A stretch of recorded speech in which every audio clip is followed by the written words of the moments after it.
खबर आप तक पहुंचाएंगे। बानी तहरीक-ए-इंसाफ ने नए पार्टी चेयरमैन के लिए अली जफर को नामजद कर दिया है। बैरिस्टर गौहर ने अडियाला जेल के बाहर मीडिया से गुफ्तगू में कहा कि Omar Ayub PTI general secretary के उम्मीदवार होंगे। पीटीआई के इंट्रा पार्टी इलेक्शन 3 मार्च को होंगे।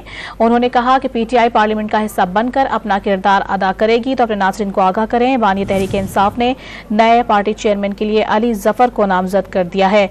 बैरिस्टर गौहर की जानिब से अडियाला जेल के बाहर मीडिया से गुफ्तगू की, जिसमें उन्होंने कहा कि Omar Ayub PTI general secretary के उम्मीदवार होंगे। पीटीआई के इंट्रा पार्टी इलेक्शन 3 मार्च को होंगे।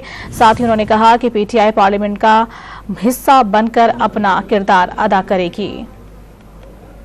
आपको बता रहे हैं अहम खबर से मुतालिक आपको बताएं कि बानी तहरीक-ए-इंसाफ ने नए पार्टी चेयरमैन का इंतखाब कर लिया है, जिसके जो अली जफर है उनको नामजद किया गया है। बैरिस्टर गौहर ने अडियाला जेल के बाहर मीडिया से गुफ्तगू में ये कहा कि उमर अयूब पीटीआई के जनरल सेक्रेटरी के उम्मीदवार होंगे। साथ ही उन्होंने बताया कि पीटीआई के इंट्रा पार्टी इलेक्शन 3 मार्च को होंगे और उन्होंने ये भी बताया कि पीटीआई पार्लियामेंट का हिस्सा बनकर अपना किरदार अदा करेगी।